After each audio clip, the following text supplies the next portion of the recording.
Well, there's a distinct difference between individual and team sports. And we know this difference, and it's obvious.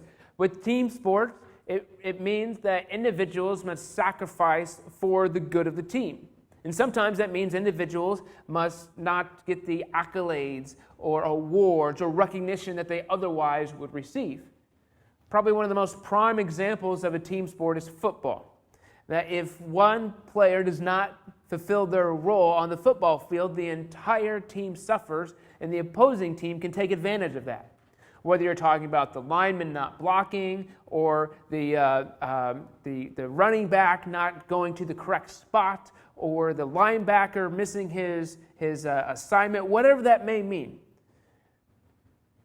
But when we look at football, we do recognize that there are certain players that are elevated higher than others. Particularly the quarterback seems to be the one that everybody looks to, gets the highest paycheck and the most recognition. But the quarterback is useless without the rest of the team. The rest of the team needs to be present in order for the quarterback to be successful. But then we have these individual sports, and one of the prime examples of individual sports is golf. With individual sports, you have nobody to blame but yourself. It's only your ability that's on display. If you win, it's because of you. If you lose, it's because of you. There's nobody else to blame. So you get all the heartache, all the defeat, all the disappointment, but you also receive all the glory and the recognition when you're successful. And I fear too many times in life, we view life and we go about life, particularly our life in following Jesus, as though it's an individual sport. It's just me and that's it. Now, you may have a person or two that can help or speak into your life, but what this really means is that when we individualize our faith so much that we don't allow other people to speak into it, then we've isolated ourselves from part of the benefit what Jesus has given us, what He's established for us. So it's not just about your individual journey. Yes, you have to make a choice yourself to follow Jesus, but it's about how we collectively follow Him. I would argue that following Jesus is more closely related to a team sport than an individual sport. Because on a team sport, every individual has to commit to be part of the team. But we also work together to fulfill the mission that Jesus has given us. Now, for several weeks, I've talked about David and his mighty men, and I've stressed the fact that David did not become king and establish his reign just because he was just awesome. He relied and was dependent upon other people making sacrifices and doing work in order for him to reign and be successful as the king of Israel. And one of those people was a guy by the name of Abishai.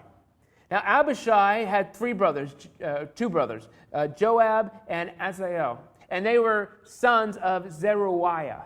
Zeruiah was David's sister. So these guys were David's nephews. And Joab was the commander in the army. Abishai and Asahel were both mighty men of David.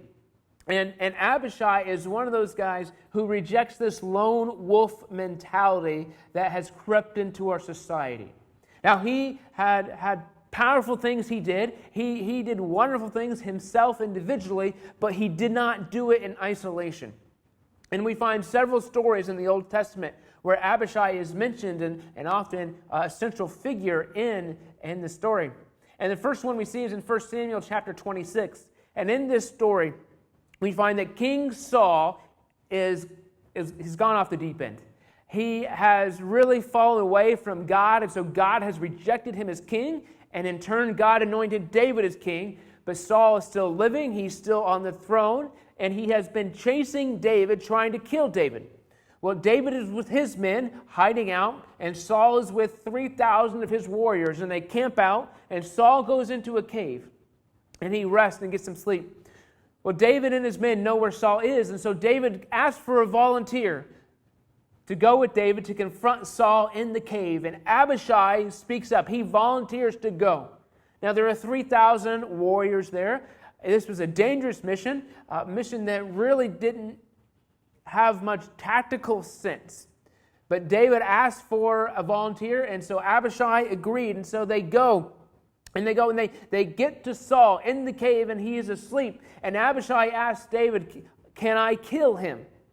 And the point was, Abishai recognized David was the Lord's anointed, that God had rejected Saul. And so Abishai was willing to do that for David. But David said, no, he is the Lord's anointed. And this was a teaching moment for Abishai. Because even though the opportunity presented itself, didn't necessarily mean that the timing was right. David had the opportunity to kill Saul, but David never ran ahead of God. Just because the opportunity was there doesn't mean that it was the right time. And so in this moment, we see that David begins to impart wisdom in Abishai, that leadership focused on fame, focused on what we can achieve, focused on the benefits, cheapens the followers, and it cheapens the results. Well, the next instance that Abishai is mentioned is in 2 Samuel chapter 2. We find that Saul is dead at this point, but the house of Saul, those loyal to Saul and those loyal to David, are now fighting for the throne. And Abner is the commander of Saul's army, and he was also Saul's cousin. And so Abner's men are fighting against David's men, and David's men are winning, and Abner flees and begins to go away. And the Bible tells us that Asahel is fast. He runs like a gazelle, so he is chasing after Abner. And Abner tells him multiple times, turn away, turn back. Basically, the battle's over. David has won, and Abner is saying there's no more reason for bloodshed to happen. But Asahel is thirsty for glory. He wants to be the one known to kill Abner. But Abner eventually turns and he kills Asahel because he couldn't listen. But then Joab and Abishai hear this. And then they go chasing after Abner. And he tells them the same thing, but fortunately for them, they have the sense to stop chasing. Now remember, Asahel was one of the mighty men of David, one of the 30 mighty men. So this was a big deal. This kind of shook David's men and his army to their core that one of them was slain. But he got into trouble because of his rashness. He got into trouble because he was thirsting for glory. When our actions, when our leadership, when our choices focus on the fame, the glory, the success we receive, it cheapens what we're doing. But then in the next chapter, 2 Samuel chapter 3, we find that Abner meets with David. David invites him and they have a conversation, and David eventually lets him go free. That was not acceptable to Joab. He didn't find that to be a good decision from David because Abner had killed his brother, and he didn't like that. So Joab called Abner back, and they had a private meeting, and Joab killed Abner in cold blood. He was claiming that he was acting as the avenger of blood. But there's a big difference here because Abner killed Asahel in battle. And though it's a life that was lost and it's still difficult, it was part of the horrors of war. Joab killed Abner in cold blood. It's premeditated. There was nothing about that said it was right. Now, Abishai was present in this moment as well, but the fact that he wasn't acting, he was just meeting, shows that he was standing there as the actual avenger of blood for his brother. But this was a moment where we see Joab begins to focus on himself. He killed Abner because Abner was a rival, and if he was out of the way, it would pave the path for Joab to rise higher. Leadership, our choices, our decisions focused on fame, focused on victory, cheapens what we're doing.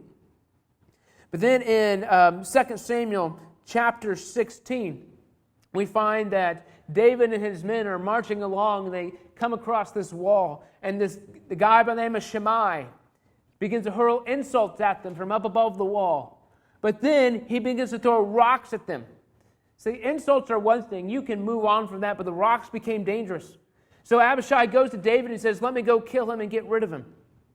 Now, Shimei was from the clan that Saul was from, so he was loyal to Saul, and he wanted Saul's family to continue to be on the throne. So Abishai said, let's get rid of this guy. Well, David recognized that he was not on a crusade to silence any critic.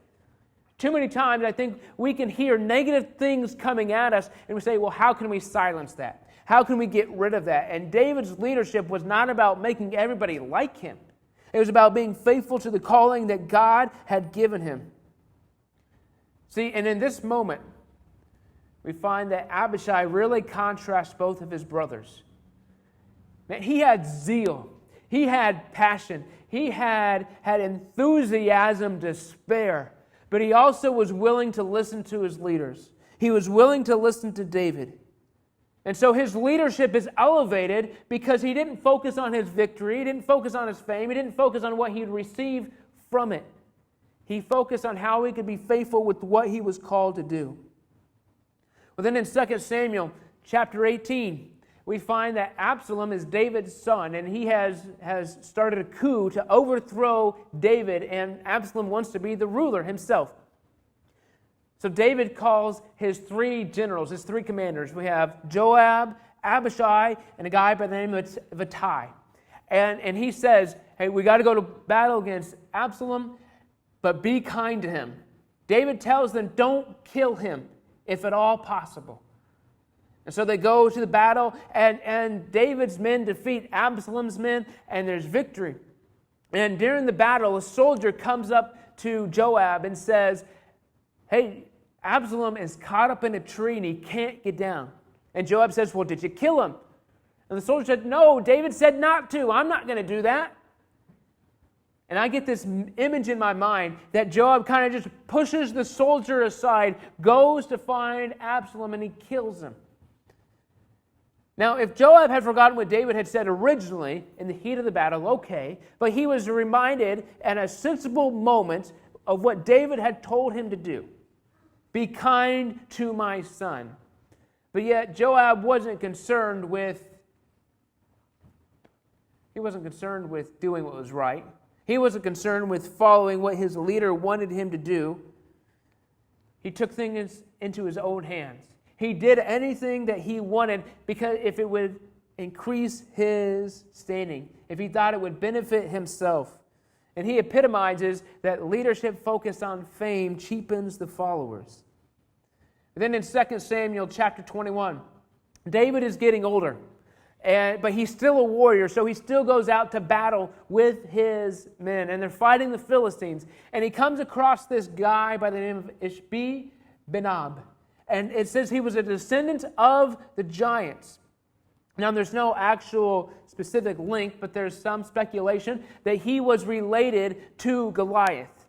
Remember, Goliath was a giant that David killed and fought in 1 Samuel. And this guy, this Ishbi-Benob, may have wanted to avenge his ancestor's death and go after David. And so they're fighting in battle, and David, as I said, is getting older, and he starts to get overwhelmed. And it looks at this moment as though David is going to be defeated, but Abishai runs to his rescue in a moment of victory because Abishai was willing to make this sacrifice. But one of the things we see with this is Abishai didn't need to do that. There was nothing that forced him. He didn't need to go take that risk to engage in that intense battle with the giant. But he did so because he loved David, because he supported David. See, Abishai wasn't always right. His enthusiasm, his efforts, his passion weren't always directed in the best ways. But he was always intensely loyal to David. And so his enthusiasm, even if it was rash, was able to be combated because of his humility. See, I think too many times we think about passion as just about go, go, go, go, go, but we also need the humility side of it to make sure that where we're going is the correct way. We're not lone wolves following Jesus. We're together, and we need to make sure we work together, and we live together, and we serve together. And so Abishai is one of these mighty men. And as I said, he was the the son of Zeruiah and the brother of Joab. And in 2 Samuel chapter 23, verse 18, it says he once used a spear to kill 300 enemy warriors in a single battle. It was by such feats that he became as famous as the three. Now the three are the three mighty men, or the three chiefs. There's different ways you can reference them, but it was Adino, Eleazar, and Shammah. And these were the top three. And then the next tier we have is Abishai. He's the next one mentioned. And he was the leader of the 30. So we have the 3 mighty men that are the top, and then we have the 30 mighty men. Abishai is a leader of the 30, and he is the most famous of them, and he's just as famous as the 3. But he used a spear, and everything I've seen is that using a spear in battle and this type of thing is a very complicated endeavor. It's not easy. It can be an effective weapon, but it shows that he was willing to work on his craft, to improve himself, and to be skilled at it. Now, if you remember that he killed 300 people, 300 warriors. Earlier, a few weeks ago, we looked at Adino, who killed 800 in a single battle. In the book of Judges, we find that Samson killed 1,000 Philistines in a single battle. But I think too many times we might get caught up on the number. We don't need to downplay the number or compare them too much. It's still intense, it's still impressive, and it still shows his skill. But as I think about Abishai, I feel as though he has the passion of Joab. Joab was his brother, who was a commander of the army, who did a lot of good things for Israel, but sometimes his passion was misplaced. See, Abishai had passion, but he also had leadership. He recognized that what he did as a leader impacted his followers. And when leaders focus on fame, it cheapens the followers just in a way that says, I'm using you for my personal benefit. See, he was famous. He was a mighty warrior. But he was able to balance the concept of courage and obedience. We can think of our lives, and sometimes it's easy just to get in a rhythm of life and not really think about it. Just kind of going through the motions. Well, this is what we do here, here, and here, and we have this routine, and it sounds good, and it works. But just because we have a routine doesn't mean it's what we should necessarily be doing. Abishai wasn't just a warrior. He wasn't just somebody who was effective with a weapon. He was also a leader. And one of the things about leaders is that they know when to act and when not to act.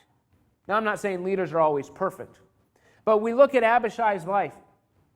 He acted when David said, I need a volunteer to go with me into the cave to confront Saul. And he acted, but he also knew when not to act when David said, don't kill him right now. He was willing to submit in that moment. He was willing to act against Shimei when he was becoming a danger to David and his men, but he was willing to submit to his leader. But when his leader was in trouble, he ran to his rescue. He was willing to put himself in harm's way. He's willing to take risks, but he's also willing to submit himself. And that is what we are called to do, to have the passion and humility in following Jesus. See, Abishai was the most famous of the 30, and he was their leader, but he wasn't part of the 3. I think it's interesting. The Bible specifically says he was not one of the 3. He was almost there. He was as famous as the 3, but he wasn't the top. Because his mission in life was not just to be famous. It wasn't to achieve a certain level of fame, of fortune, of recognition. See, we think about the 3, Adino, Eleazar, and Shammah.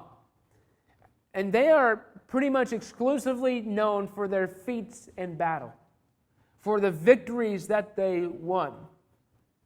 Their leadership really isn't mentioned. What they did to impact others isn't highlighted anywhere. Abishai had character flaws. He had things that he needed to work through. He had issues, but he had leadership. And as I mentioned, his zeal was often misplaced, but he overcame that with humility.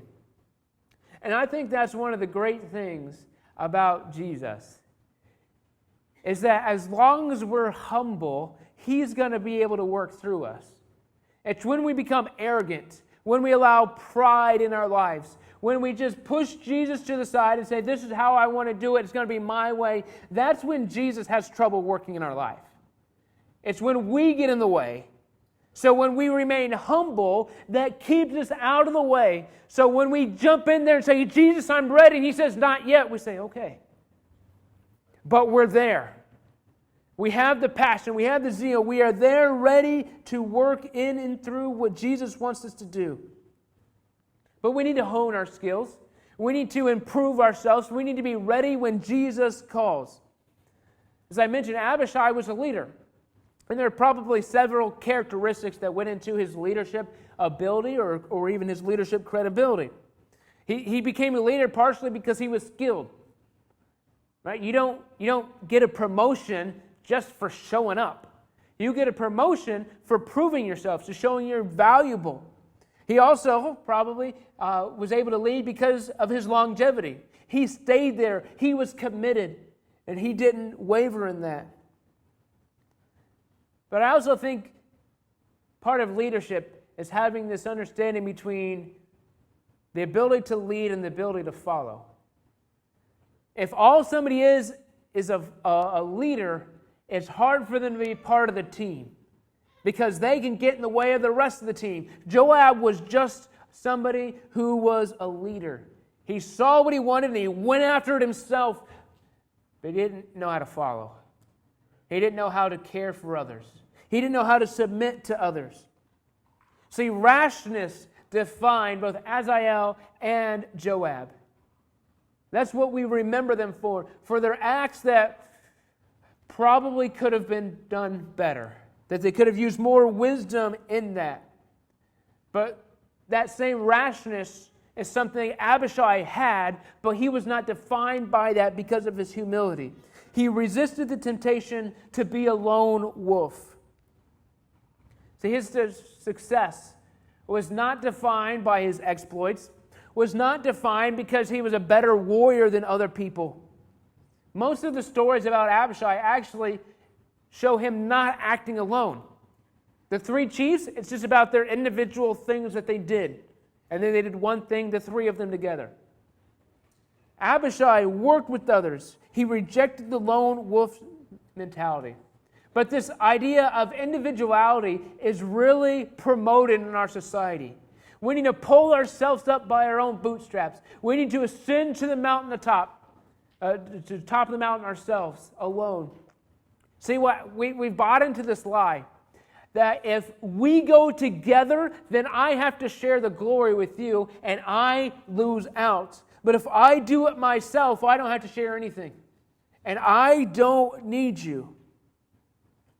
But when we talk about Jesus, when we talk about obedience in the name of Jesus, he invites us to participate in his kingdom, which means that we participate together. Jesus just doesn't give us a list and say, go do this yourself. He says, come join with me. And he says that to all of us. So we must have the passion and humility in order to effectively serve Jesus. If we don't have passion, we need to pray for it and spend time with Jesus and fall more in love with him. If we don't have humility, then we need to ask others to help us. We need to recognize that we need it. See, humility is one of those funny things that sometimes we think we have it more than we do, which is the opposite of humility. That we allow pride to come into our lives, and it hinders our ability to do that. Doing what is right is rarely, if ever, easy. But it's also added, it becomes more difficult when we believe the lie that everything is about us. Abishai recognized that it wasn't just about him. It wasn't about his individual success. It wasn't about the heights that he could achieve.